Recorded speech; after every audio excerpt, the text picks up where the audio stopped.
Hello there, and welcome to something slightly different. So I don't know about you, but my YouTube is filled with top 3, top 5, top 10 lists for different subject matters on a regular basis. They're all over my recommendations. And I thought, why don't we make a game out of that? So this is competitive top 3, where I will go head to head with an opponent on a subject matter with our own personal top 3 lists. So today's theme, and also our first match, is going to be guilty pleasure films. Now it should be noted that these are our own personal opinions we're sharing. You may not agree. This isn't meant to be a universal top 3 guilty pleasure films. These are just the top 3 to us. And it will be the same going forward. So by all means, share your top 3 of the subject matter in the comments below if you want to. Because there may be some stuff there that actually we didn't think about but fits the bill even better. Anyway, so I've got Ben as my opponent in our competitive top 3. Hello. And we have Jack as our judge, as our impartial judge. Hello. I should have got myself a little gavel so I could slam down when I make my decisions. Yes, next time. Or just bash a remote or something. Game controller on the table. Oh, that's the other thing. While there's not a prize per se for winning, whoever Jack deems the winner with the top 3 list gets to pick the theme for the next one we do. I like that. So, yeah. And it can be films or games. I only started with guilty pleasure films because it was just something that came to mind. I was like, you know what, that kind of works. And it's a nice personal one to start with. It is. It is quite personal. But anyway, so we're going to start the top 3, our top 3 guilty pleasures each. We also each get an honourable mention, but that won't be tallied by our judge. So I'm going to go first, and in number 3, as a sucker for science fiction and animatronics, 1998's Lost in Space. Oh, God. I knew someone would say that, which is why it's a guilty pleasure. Starring Joey from Friends. Yes.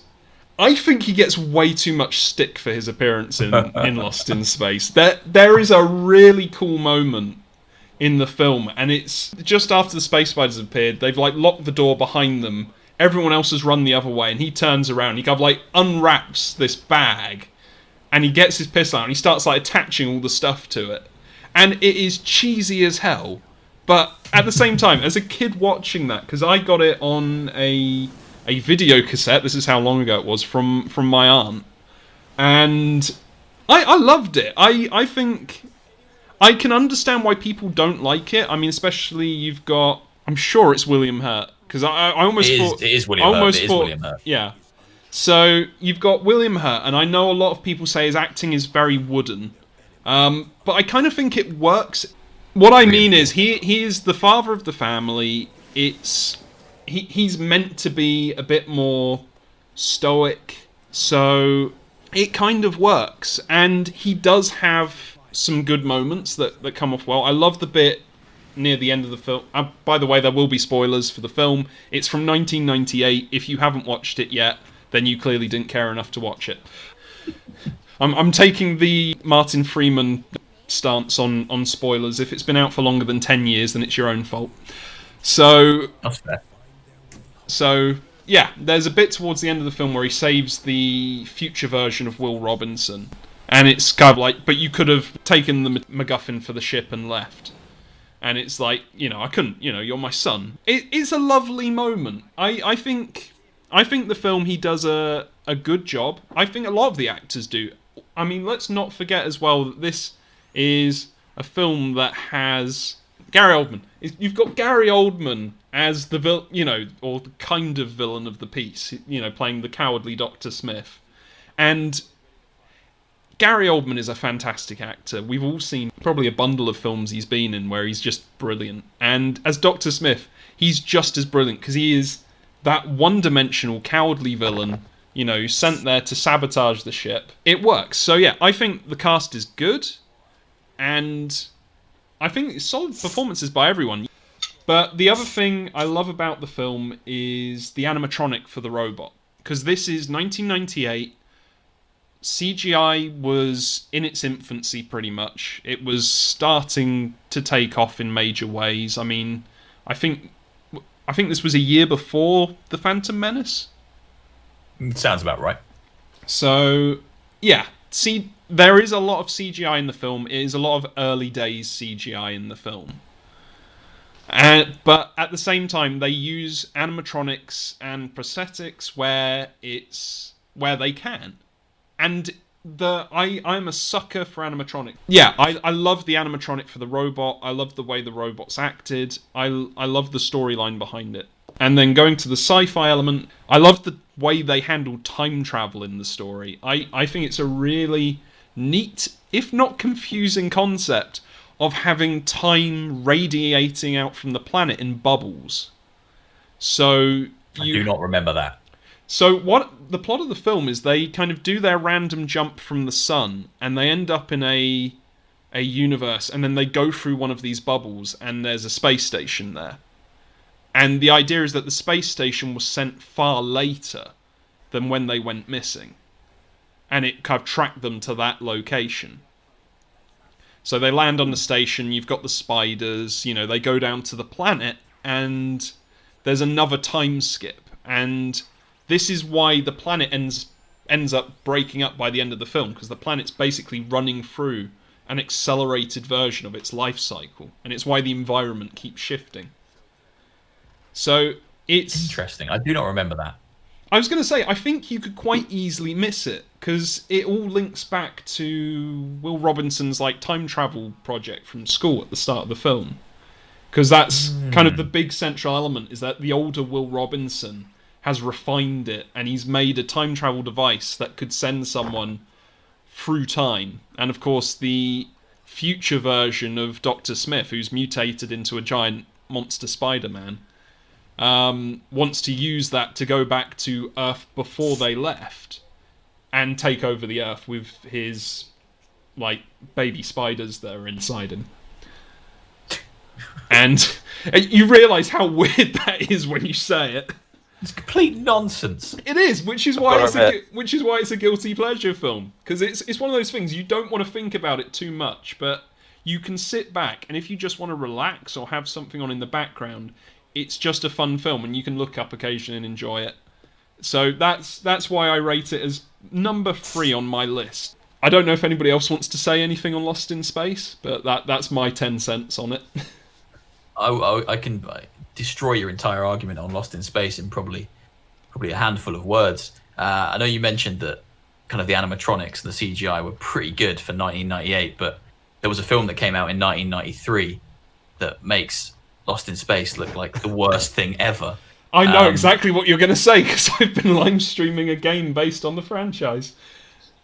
But Jurassic Park came out 5 years before Lost in Space, and Lost in Space looks like hot trash. It doesn't have a right to be a guilty pleasure based on how good its animatronics or its CGI are. I remember the spiders. I remember seeing it at the cinema. I remember being excited for it as quite a young kid. How old would I have been? It came out in 97. Was it 97 or 98? 98. So I would have been 11.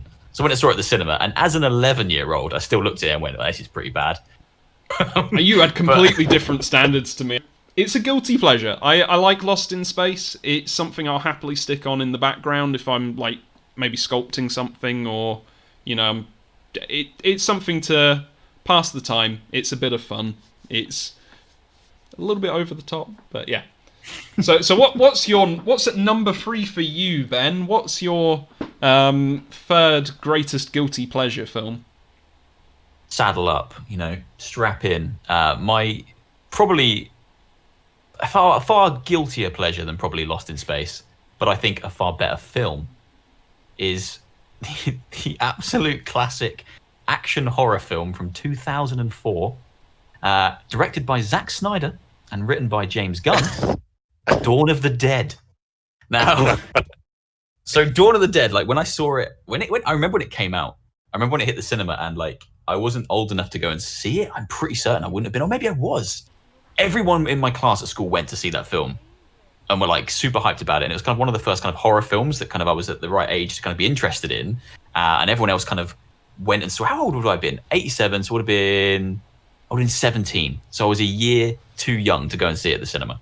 I remember when it came out, and I couldn't go and see it, but I got hold of a pirate copy, and I watched it. And when I saw it, I thought it was the best horror film I've ever seen. I was like, this is the best zombie film ever made. This has got everything I would want from a zombie film. It's got loads of action, loads of gore. Zombies look terrifying. It's fast-paced. They run. They were running zombies, which was like, at the time, fairly unheard of. And kind of running zombies weren't really like an established thing in like mainstream horror media at that point. So they kind of made zombies really terrifying, and they made it an action film. The reason it's a guilty pleasure is because I've got older, and I watch it now, and I realize just how crap it is, because it effectively took everything that George A. Romero's original did so well. And the reason the original is so good is because, you know, I could talk about this for hours, but it's not a film about zombies. It's a film about consumerism and the way in which we consume, and the way that kind of turns us into zombies, and we kind of constantly buy more, hence why it's set in a mall, etc. The 2004 version still tries to make that same point, but it kind of, it just hammers that point home so hard that it's over the top. It's so ridiculous. You've kind of got whole segments of the characters set to kind of like really upbeat, happy music. And they're kind of walking around the mall, and they're just like chilling out, trying on nice clothes. They're playing with golf clubs. It's so overt that it's hilarious. And it's so ridiculous. It is the wackiest zombie film I think I've ever seen. And there are some seriously wacky zombie films. The craziest thing about it is it takes itself really seriously. Like if you watch it, it kind of plays, it doesn't play for laughs. It plays for serious. It plays for real. And they've got a woman giving birth to a baby zombie. They've got this giant fat lady zombie chasing people around the mall. They've got, it's an unending sequence of ridiculous events. They kit out a bus with like chainsaws on the side to kind of cut the zombies off so they can escape to get on a boat to go to an island where there won't be zombies. Then they forget Pirates of the Caribbean and that zombies can just walk along the bottom of the ocean, because that's a thing. It's the zombies are everywhere. It's so dumb, but like the caliber of the cast and the caliber of the people involved, like obviously Zack Snyder directed it, written by James Gunn. Acting wise, there aren't a huge amount of big names in there. I think Tom Savini had like a cameo. Ving Rhames is in it. It's just so dumb. But I remember carrying that film forward for most of my life, like most of my teen years, most of my young adult years, thinking it was amazing. Like quite honestly, being sincere in thinking that it was one of the best zombie films I've ever seen. And it was Halloween one year, and I said to Molly, I was like, would you watch a horror film because it's Halloween? And she doesn't normally like horror films. And she said, yeah, you know what? It's Halloween. Put on a horror film. And I was like, oh, you're in for a treat. I'm going to show you the best zombie film you're ever going to see. Check this out. Put it on. And 30 minutes in, she's laughing at it. And I'm like, she doesn't like horror. She can't handle zombies. She can't handle gore. And she thinks this is hilarious. And it started to sink in for me. I was like, this film's terrible, but I've dedicated so much of my life to loving it. I can't turn my back on it now. This is part of my filmic world. I can't ever let it go. So I still watch it pretty regularly. But it has become more of a meme for me. And I do still enjoy it because it is fundamentally exceptionally fun, very over the top. It kind of completely misses the point of the original. It still knows what the original was about, but it doesn't handle it with the same care. It just goes full-blown action. And it's very heavy-handed, but it's still enjoyable. And it's very just great. Yeah, you need two things that you need to know is that the film features an incredible cover of Down with the Sickness, which is so upbeat and so wonderful that alone deserves to win. And secondly, the film starts with Johnny Cash song, which is one of the coolest openings, regardless of how stupid the film is. The opening section with the Johnny Cash song playing over the kind of intercut pictures of like zombies and outbreaks and riots is like a really awesome intro to a film. I think like it's a genuinely good bit then everything that precedes it is ridiculous. But the first bit is great, and the opening section where the outbreak happens is genuinely probably one of the coolest. Has one of the coolest shots I've ever seen, where the camera pans right up and you see her car driving away from the carnage, and then there's cars crashing nearby, and it's that the entire opening of that film was fantastic, and then it descended into madness after that. But yeah, it had a lot of promise, and it is definitely a guilty pleasure film, because fundamentally I can't look at it now and tell you it's a good film, because it's not, but I love it. Yeah. And I always will. I need to watch that film again. I don't think I actually own it currently. I had it on DVD, but I got rid of all my DVDs. I think I need to get a Blu-ray copy. Well, when the lockdown's lifted, maybe we should have a watch along or something. Get together and we can watch it together and just analyze it. Hell yeah! I've just added it to my basket on Amazon. It's a double pack on Blu-ray. It's Dawn of the Dead and Land of the Dead double pack, and I forgot Land of the Dead existed. That alone, I could do about 40 videos about why that's a guilty pleasure film, and it's in my basket. There's only 3 left in stock. 3 left in stock. I'm buying that. This video has helped somebody make a sale somewhere. I've helped consumerism. So, speaking of films that Jack can rip to shreds, again, this is a guilty pleasure list, so you can probably rip every one of these films that we suggest to shreds. But coming in at number 2 on my guilty pleasures, 2004's Van Helsing, starring Hugh Jackman. Okay, so what a film. You've got Hugh Jackman, you've got Kate Beckinsale, you've got that guy who plays the bad guy in Netflix's Iron Fist as the comic relief. David Wenham, that's it. The cast is not bad at all. I mean, Hugh Jackman is an incredibly charismatic actor.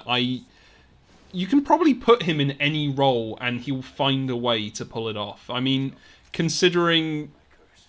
when you consider like what he did before X-Men, and then they cast him as Wolverine, and it's like, damn, yeah, guy's got range.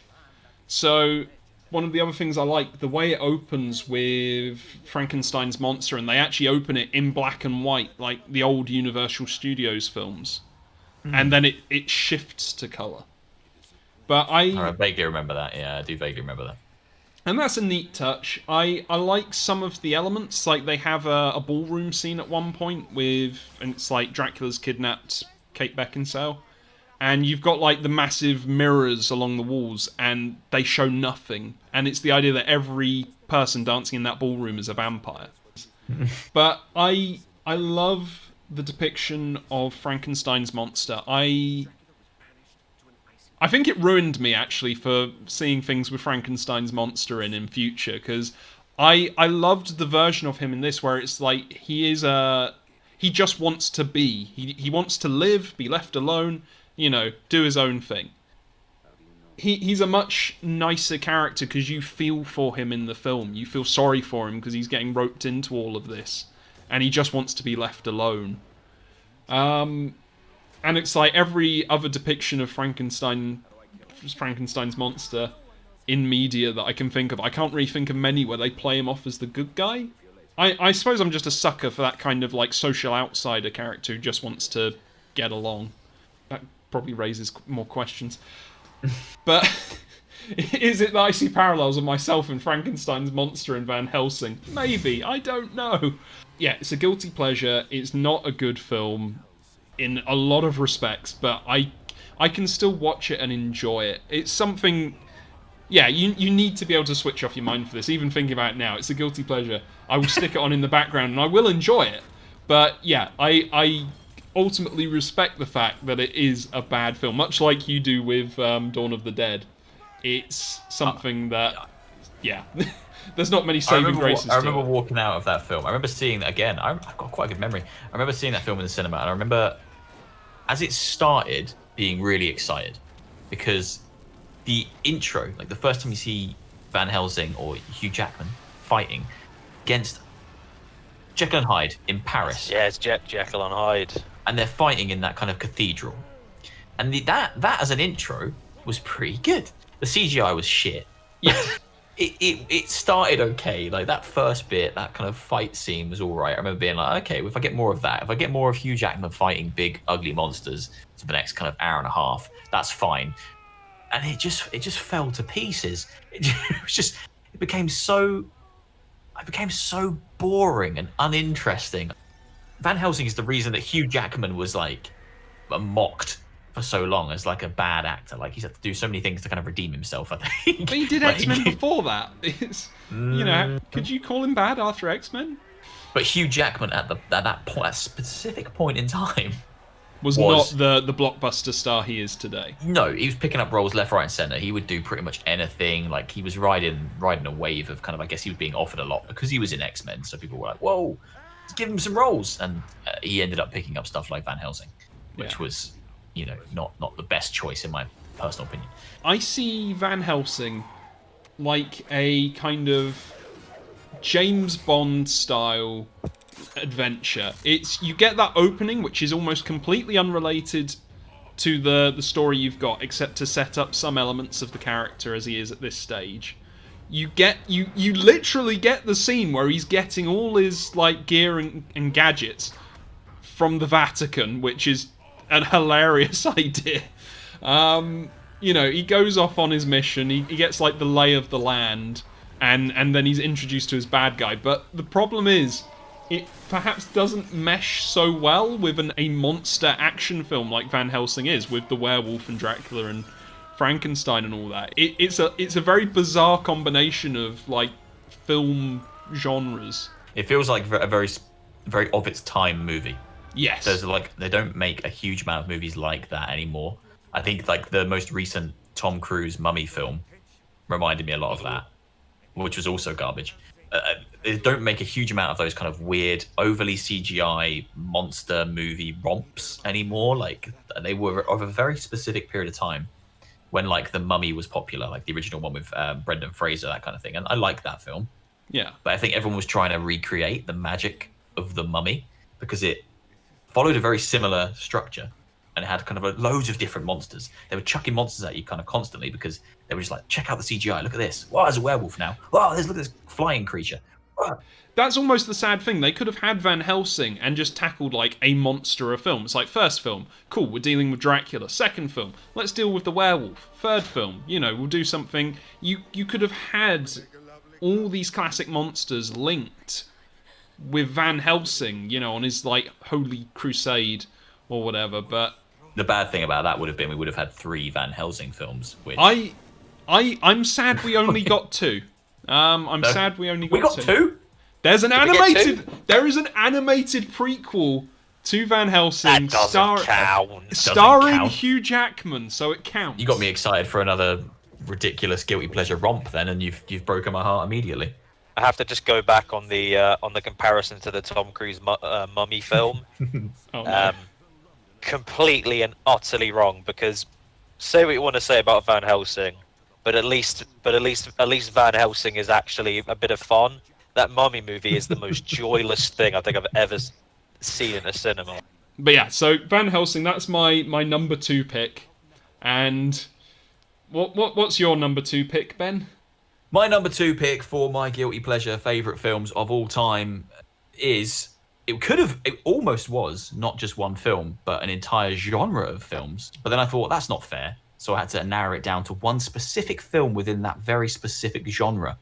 So my number 2 favourite guilty pleasure film is 2012 by Roland Emmerich. Now, I am a guilty... I'm not even ashamed of it. One of my biggest guilty pleasures is disaster films. I'm always drawn to a film if they can show me a trailer with like an entire city exploding, or like a lovely monument being blown in half, or you must have loved G.I. Joe Retaliation blowing up London. I hated that, but I went and saw it because the trailer showed me those things. I'm a sucker for it. I remember seeing the trailer for Inception. And Inception's one of my favourite films, like not even in a memey way, not in a jokey way. Inception is incredible. But the thing that sold me on Inception when I saw it was the bit where like Paris the city loops is all looping up. I was like, wow, that looks great. That looks like some kind of crazy destruction. So when I saw the trailer for 2012, and the trailer for 2012 is basically the same as 2012, the entire film, but the film does it for like 2.5 hours, whereas the trailer does it for 3 minutes. It's just things blowing up. It's just tidal waves, exploding cities, lava, volcanoes, death. It's brilliant. It's just mass carnage. The kind of thing you'd never actually want to live through, because you'd probably be the most terrifying experience in your life if a volcano actually went off right next to you, or there was like a massive tsunami. You would be just paralyzed with fear and probably would inevitably die. But seeing it in a film happen to imaginary people is just the coolest thing ever. And 2012 was amazing. Plus, I teamed that with the fact that subconsciously, I was a little scared of 2012. I was like, well, we're going to get there. Everyone says the world's going to end. So yeah, everyone had that niggling doubt at the back of their mind. It's like, but what if 2012 is going to be the end of the world? But what if? So I kind of went into the film thinking, like, I'm going to watch this film, which I don't think came out in 2012. I think it came out the year before. Might have been 2010. I think it was. I can't really remember. I think it was 2009. I think it would have had to have been before 2012, because I don't think they would have made it if it was like 2013, unless it released in 2013. It was definitely before 2012. So I remember the hype up to it, but I think it was 2009 or 2010. 2012 was released on the 13th of November 2009. 2009. So I knew it was a little bit before, and it started to like stoke the fires of fear inside me. Like, well, we all might die. 3 years, this is going to happen. So watch the film and prepare for what's actually coming. So I went and saw the film, and like it was tripe. Like I was old enough to watch it and know that it was shit. And I've watched loads of these films. I still watch them now. I've got a bit better at avoiding them. There was a Gerard Butler one recently where like there was a mega storm created by some space station or something. Geostorm. And I looked at it and went, there's a lot of destruction in that trailer. But I managed to stop myself from seeing it. So I am quite proud of myself. But 2012 will always have a special place in my heart, because they went full tilt on the ridiculousness of explosions, and Roland Emmerich always does. Like he puts his all into blowing up things that people like. He just loves exploding all the best monuments in the world, and that film just took it to a whole other level and just blew up everything, just blew up the entire world, and it was great, and it had a pretty okay cast. Had John Cusack, pretty sure Danny Glover was in it. Woody Harrelson was definitely in it. Who the hell? Thandie Newton might have been in that film as well. Jesus, who else was in it? Yeah. I think Thandie Newton was in it. Danny Glover. Chiwetel Ejiofor, I think, was in it. Chiwetel Ejiofor was in that film. See, that film had a star-studded I'm not cast. gonna lie, I would just watch it for Chiwetel Ejiofor. I love him as an actor. See, look, this is what guilty pleasure films do. They spend all their money on a great cast, quite a lot of the time, great cast of people, make it look really nice in a trailer, blow loads of things up, make it look flashy, bring us in the droves to make millions, because I think this film made literally millions, and then it's a crap. it's a load of crap, but you love it because it's a spectacle. And I could pick like 30 or 40 of these disaster films as my guilty pleasures. Deep Impact, Armageddon, Day After Tomorrow. So many. San Andreas. San Andreas. What a ridiculous film. In that film, I'm pretty sure one of the characters that The Rock is trying to keep alive dies like 30 times in that film, and he just keeps bringing her back to life. Like it's so ridiculous that you can't help but smile when you watch it, because it's just... I mean, so on the subject of star-studded cast for these disaster movies, nowadays they just cast Dwayne "The Rock" Johnson. Exactly. Dwayne "The Rock" Johnson is the 2020 equivalent of hiring John Cusack, Thandie Newton, Danny Glover, Woody Harrelson, and Chiwetel Ejiofor. He is all of them in one, because he can do so much. But it's all irrelevant, because the only big disaster because The Rock is not in 2012. And if he was, it would only leverage my point to say that this is probably like the best disaster film that's ever been made, because they just went so big on everything. And if you watch it back now, like the CGI is still pretty good. Like the stuff blowing up looks pretty cool. It's just the acting that lets it down. I think if it had better acting, it might actually be quite a good film. It's just dumb. I will always have a place in my heart, a place on my TV for dumb films where things just blow up for 2.5 hours. And 2012 is the best one, because everything blows up. for 2.5 hours, and I love it. I'll always go and see a Roland Emmerich film because I know he's going to blow some stuff up. Same reason I'll go and see a Michael Bay film. Stuff's going to blow up, and you're going to see some army men. I love it. It's great. Okay, so moving on to honourable mentions. So this is just a film each that didn't quite make the list, but we kind of wanted to give a shout out to. We are not to be judged on this by Jack, so these will not go towards his decision on who had the list closer to the theme of our guilty pleasures, our top 3 guilty pleasures. So my honourable mention has a caveat. It's a film from 2004. Because it seems like a lot of my picks are from 2004. Resident Good year for Evil films. Apocalypse, but with the cast commentary on the DVD. God, that's specific. That is specific, and it's why I say it's a caveat, and why it didn't make the list. I would have put it on the list. Before if you it wasn't continue, so... will you clarify for me, was Resident Evil Apocalypse the second one, or was it the third one? It was the second one. The third Okay. one is a The piece one of with the garbage multiple. which deserves to burn in hell.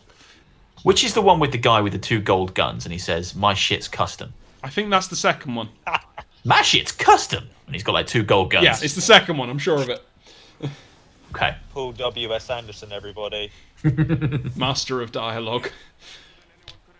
Best bit of dialogue in God damn. best bit of dialogue in the I- film was pre-written for him. Stars. I think realistically, I'm probably with you on that one. I actually quite enjoyed the first and second Resident Evil films in a guilty pleasure way. Like Yeah. you watch them and they're clearly not good films. They're very popcorn. They're popcorn films. They're popcorn Yeah. action films. You turn your brain off and you watch them. But the first 2 were pretty good, and it was after that point where they just got progressively worse. But I would still watch them all as a guilty pleasure. So with Resident Evil Apocalypse, the reason I say with the cast commentary is because the cast commentary is absolutely hilarious. It's obvious that they couldn't get Sienna Gilroy into the studio with Mila Jovovich and Oded Fur. And the reason you can tell this is because Sienna Gilroy's commentary on it comes up, I think, a few times, like maybe 2 or 3 times through the film. She interjects with a commentary and she talks about like conditions backstage and like, you know, some of the behind the scenes kind of like from the actor's point of view stuff. Mila Jovovich and Oded Fur have a whale of a time doing the commentary for that film. They are just cracking jokes left, right, and centre. It's like you get to the bit where the zombie dogs appear and they start talking about Mila Jovovich's dogs. And I don't know why I remember this, but like the dogs are called Bubbles and Madness, and they start like making jokes about like what if the dogs were in the film, and it's just so ridiculously, it's just fun. I love Oded Fur as an actor. I do not think he gets enough praise. I loved him in The Mummy as Ardif Bey.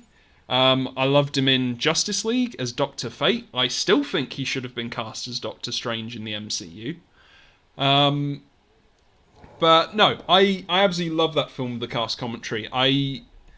As I said, it's an honourable mention because it's the cast commentary, not the actual film. I do like the first and second film as a guilty pleasure anyway, but Apocalypse is just so much better with the cast commentary. It's so much more fun. I must. I'll have to try and get a copy of it and watch it. I don't think I own any of them. Kind of glad that I don't, but at the same time, I am tempted to find out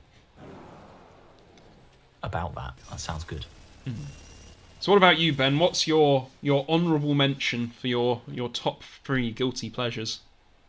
My honourable mention for my top 3 guilty pleasures is from 2019. So last year. I know, right? Bad films still come out now, apparently. You'd think we would have moved on from that. So there was a film that came out last year that I don't think was actually a good film, but I had a good time. I had a big smile on my face the entire time. It was outlandish. It was ridiculous. It was so over the top. From one of my favorite directors produced it, and the film is Crawl, which was a film about Kaya Scodelario, and she's trapped in a house basically after, I can't remember if it was a hurricane or a tsunami. I think it was a hurricane, but a hurricane kind of comes through their neighborhood. It's a really bad one, and it floods their neighborhood and fills it with alligators. Oh, and she's I remember seeing the trapped in her advertising house for that. with her dad. Well, she goes to her house to try and get her dad and get him out of there. And she's like a championship swimmer. That's like the selling point, because she can like because you've got to these alligators. You've got to even the odds somehow. You have to even the odds. This is it. And the entire film takes place basically in one house. It's just in her house, and they move from like the basement. Eventually, they get up into the first floor, and eventually up into the second floor. And the entire film, they're being pursued by alligators that are just trying to eat them. And it's so over the top. You just can't help but smile. No one would sit and defend it and say it's like a structurally or story-wise or anything like a typically good film. But it's fun. It's so fun. And it's not that long. It doesn't outstay its welcome. I think it's under an hour and a half. And it's just people fighting alligators for an hour and a half. And then you get people eaten by alligators, and people get their arms eaten by alligators. It's great. It's really like close to being on par with something like Sharknado, but it clearly has a much higher budget. So if you don't want to watch the pure cheese and campiness of something like Sharknado, then Crawl is probably the film to watch, because it has the budget to back it up, and the effects look great. And there are genuinely some pretty like spooky, like jump scary moments. It isn't a great film, but if you turn your brain off and just enjoy it as a popcorn adventure action flick, it's flipping brilliant. And as I say, yeah, it was produced by Sam Raimi, who does pretty okay stuff nowadays. He used to do some great films, but he's pretty okay now. He's been going downhill since Spider-Man 3, if I'm perfectly honest. But yeah, I like his stuff, and I liked Crawl. I liked Crawl a lot. It was great. So, my number one guilty pleasure film is... So this is from 1995. 1995. And this film stars Sylvester Stallone as Judge Dredd. Oh, no. And that is my number one guilty pleasure film. It is an over-the-top action-adventure which is completely against the source material. The comics for Judge Dredd are obviously a much more cynical breakdown of a potential future society. Sylvester Stallone's Judge Dredd, however, is much more comical and entertaining. And I did a little research into this when I made my list, and I didn't realise there was actually apparently like a huge fan outrage at the fact that he takes his helmet off in the film. Oh, shit. And it's like, you hire Sylvester Stallone, of course you're going to want to show his face. You're not going to have him wearing a helmet the whole film. But in the comics, apparently he's only removed his helmet a handful of times, and at least in some of those, his face is actually censored, so you can't see it. That's crazy. And it's like, so that's another reason the film is completely different to the source material, because obviously the way they treat Judge Dredd as a character. But you get the action stars have lines attributed to them that because of their delivery, because of the line itself. You think of Arnie, you think of Hasta la Vista. You think, there's a ton of lines like that related to the actors. Sylvester Stallone has at least one it's a line that comes up several times in the film, but it's the and it's the delivery of it. The delivery is fantastic. It comes up several times through the film as well, and there's a brilliant bit during a court scene where he jumps up, and it's like, It's a lie! The evidence has been falsified! It's impossible! I never broke the law! I am the law! It's like, wow, that sounds really corrupt. It's like, just because this might suddenly get very political very quickly, but just because you're a lawmaker does not mean everything you do follows the law. Yes, he has been set up, But that line is just like, that may not be your best defense in this argument. So it's a film that has an animatronic again, which is something I love. I think it's called an ABC Hunter Killer or something. It's like this big bulky robot. And yeah, as I said, I'm a sucker for animatronics, so there's that. You're at a time where CGI is not a big thing, so a lot of the effects are model-based.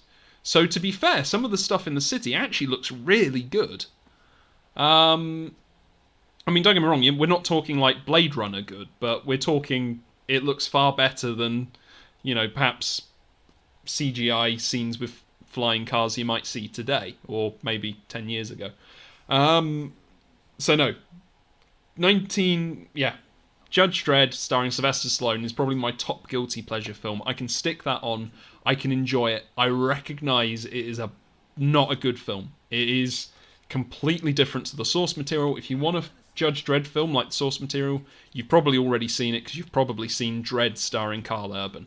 That is much closer to the source material than Sylvester Stallone's, but Sylvester Stallone's is so much fun, and it clearly knows it's having that fun.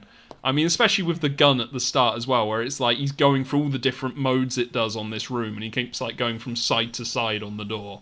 It's like, finishes up as like double whammy. Yeah, the film is completely over the top, and it's absolutely hilarious, and I can stick that on and enjoy it, no problem. It's way too much fun, which it shouldn't be when you consider it source material and everything else about it. It's one of those classic over-the-top action films, and it's got Stallone, so you're all set at that. I had a long list of guilty pleasures, but that was always like the first one that came to mind. So that's why I made it my number one. Oh, okay. You're probably going to win this. So my number one choice for my very favourite guilty pleasure film is a little bit weird because it was exceptionally popular. It made a ton of money. And I think as time's gone on, it might be regarded a little higher, but it still has an exceptionally critical fan base and an exceptionally angry bunch of people who just do not consider it anywhere near as good as the original. Oh dear. My favourite guilty pleasure film is The Matrix Reloaded. Oh. Now, the reason I picked The Matrix Reloaded was because it really split people. And I think there's a harsher split of people that didn't like it than there are that did like it. The film still did exceptionally well, but that's because there was such a huge gap in between the original and then the sequel, Matrix Reloaded. And everyone flooded to the cinemas to go and see the sequel because they've been waiting for it for so long. But no one anticipated what they were going to get with the sequel and threequel. I was going to put the threequel in, but I settled on the sequel. Because I think the problem with Reloaded that a lot of people had was, compared to the first one where you had a little bit of lore, it's like, yes, the machines took over, humanity got enslaved, we're now kind of the underground trying to liberate people from the Matrix. Cool. That makes a lot of sense. And then you got Reloaded, and suddenly you got like all this lore dropped on you. The entry level to enjoy the film is really high. If you enjoyed The Matrix, and then you come back for The Matrix Reloaded, then you expect to see an action film with incredible visuals that's really stylish and has some cool characters. Because that's all you really get from the first film. The first film is probably still the best action film I've ever seen. Probably one of the best action films ever made. It's quite simple, but it does have a lot of lore there, but it doesn't force it down your throat. Yeah. And then the second one came out and alienated everybody, because to fully understand and enjoy the second one, you needed to have played a video game and have watched a series of animated adaptations of the Matrix world in the Animatrix. You had the Animatrix, and what was the game? It was the one with Enter the Matrix. Yeah, it was the one with Matrix. Niobe and I can't remember the other guy's name. So there was kind of additional reading and homework you needed to do before seeing the film if you wanted to completely understand everything. And then even if you'd done that stuff, there was still a massively good chance you'd come out of the film and still not know what happened, because it was so obtuse and it was so like far-reaching. they kind of made that first film, made one of the most perfect action films ever, and then went, okay, well, we need to do a follow-up now, and it can't just be another action film. Let's make this something huge. Like, let's kind of let's cram this thing with lore, and let's make it as deep as we physically can. And I've had to watch it over years. I've watched all three of them over the years, and like, it makes sense to me now. I understand it. But at the time, I didn't have a clue.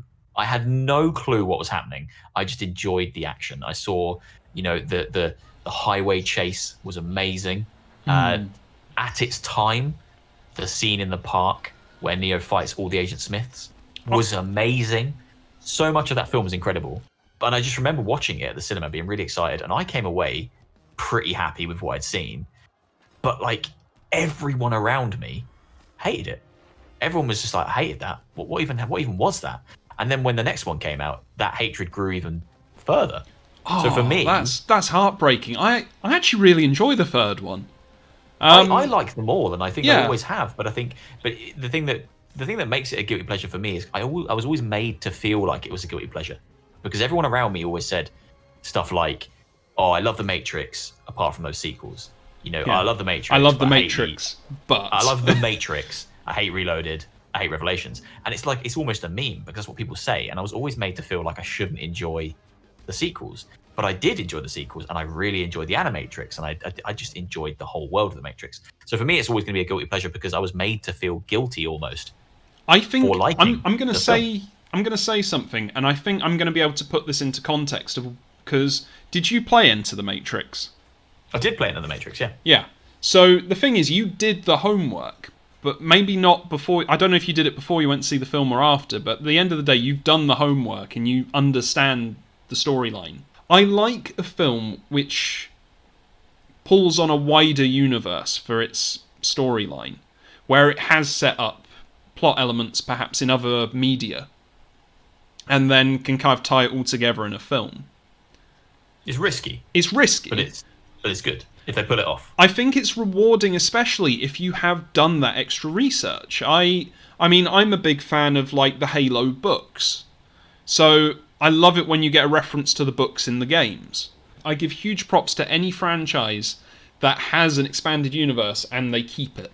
And they do respect it. The Matrix, as far as I'm aware, the games and the Animatrix are all still canon. They haven't messed up anything. I'll admit that Enter the Matrix and the Animatrix are canon. Yeah.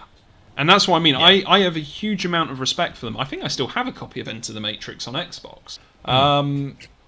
But yeah, for me, like, I think it will always be up there in my guilty pleasure films, even if it drops down the list over the years because I watch stupider or dumber films I really enjoy. I think Matrix Reloaded and Matrix Revolutions, the Matrix sequels will always be some of my guilty pleasures. Not because I think they're bad films, because obviously with a guilty pleasure you don't yourself personally necessarily think it's a bad film, but it really is because even now in 2020 I feel guilty if I sit around a group of people and they say, oh, let's talk about films. I feel guilty bringing up that trilogy as a trilogy that I love, because I know that so many people don't love the sequels to The Matrix, and it is such a meme at this point where the people will say that they don't like the sequels. I like the first one but hate the sequels. The Matrix sequels are shit. It's just it's a common practice thing that people talk about, so I still feel guilty liking that film, but I love it. I absolutely love the sequels. I love the trilogy as a whole, but it's going to always be my favourite guilty pleasure film because I've always been made to feel guilty for liking it. Okay. Well, I think that wraps up our competitive top 3 lists. So I have listed in third place Lost in Space from 1998. In second place Van Helsing from, did I say 2004? And Judge Dredd from 1995. Ben, on the other hand, you have listed... I have listed Dawn of the Dead, the Zack Snyder remake. I've listed 2012, Roland Emmerich's disaster porn ridiculousness. And in first place, The Matrix Reloaded, which is a film that I love, but I've always been made to feel guilty about enjoying. Okay, so now it's over to Judge Jack to figure out who had the truest list to the theme of top 3 guilty pleasure films. So firstly, very well argued, everybody. Lots of very passionate points. Very always great to hear. Some good little rebuttals going in as well. So round one. Now for me, this was probably the easiest one to judge. Part of the reason, and I try to be as impartial as I can, but full disclosure, I've never actually seen Lost in Space. You're not missing out. However, that being said, I kind of get the feeling when he first argued Dawn of the Dead and brought up the point of Jurassic Park. I kind of get the feeling you also agreed with how he destroyed the movie based off of that anyway. Oh yeah, which almost makes it a guiltier pleasure. Yeah, just in terms of if I'm basing it just kind of off of the arguments themselves, I feel kind of just Ben kind of conveyed a bit better perhaps as to why Dawn of the Dead is the guiltier pleasure. I quite like the point on how his views on it have changed as time's gone on. I mean, we went off onto the Richard Cheese tangent as well. And not gonna lie, he was so successful. I'm probably gonna go and was it Amazon? You saw that double Blu-ray pack? There is a double Blu-ray pack of Land of the Dead and Dawn of the Dead for $11.99 on Amazon. There's only 3 left in stock. So 2 left in stock. Sorry, I grabbed one. Pick it up while you can. So go on then, Luke. If you buy one and I buy one, then it was tailor-made for this this judge for this top threes. Round 2 was a tougher one. Now I've seen both films. I liked all of the points regarding 2012 in disaster porn, Roland Emmerich, things blowing up. But for me, it's Van Helsing, man. Van Helsing is an experience. Van Helsing is a time. It's not a good time, but it's a time. Oh no, it's a great time. I love Van Helsing, and I very much felt that enthusiasm coming from Luke as well. Kind of all the comparisons to all of the other like Universal Monsters movies that kind of it then spawned, and how kind of Hugh Jackman effectively got blacklisted because of it for a while. And yeah, I can see that. He also didn't help himself with X-Men Origins Wolverine, but I feel like that would fit into its own guilty pleasure by itself, to be perfectly honest. That would have to be like superhero film guilty pleasures. It's trash, but I love that movie. But beside the point. But yeah, for me, most definitely Van Helsing. So Luke. You've brought this down to the wire then, so it's 1 point apiece. You have done this in the most dramatic way possible, and I'm so proud. Yeah, and also that also crossed my mind as well. Nah, I jest. It's worked out perfectly that way. Now round 3 is an interesting one because so I'm going to try and base it purely off the arguments. I mean, if I'm going off of my own opinion, maybe this is just me, but I wouldn't technically count The Matrix Reloaded as a guilty pleasure because, I mean, I've never felt guilty about liking that movie. I get the wider point of the Matrix sequels, by and large, for a lot of people kind of look back and say they ruined the original film. See, I don't agree with that at all because the original film's there. It stands by itself. It didn't necessarily need a sequel, but yeah. Then Judge Dredd. Judge Dredd is a piece of garbage. That I can't think of much to redeem Judge Dredd. It's a fun piece of garbage. It's one of those very much so bad it's unintentionally great. Definite guilty pleasure. I think for me, it's got to go to Judge Dredd. Goddamn Judge Dredd. Yes, the law has prevailed. The reason I go for Judge Dredd over The Matrix Reloaded. Now, if you think I'm wrong, please tell me. It kind of seemed. it kind of seemed like to an extent you were kind of talking about just the wider sequels rather than Reloaded itself. I mean, if Revolutions doesn't come after the Reloaded, does Reloaded is the reception as bad?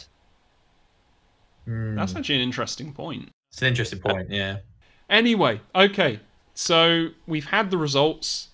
I won. I don't know. I don't know if I should be proud of that or not. This just means that I like worse films, I think. You like worse movies than me. So you I'm comfortable with that. You can take that with an air of pride. I will. Now, to be fair, for the next one, do we want to say top 3 horror games? Horror games, yeah. Okay, top 3. Okay, so next theme then will be top 3 horror games, and feel free to make your own list at home.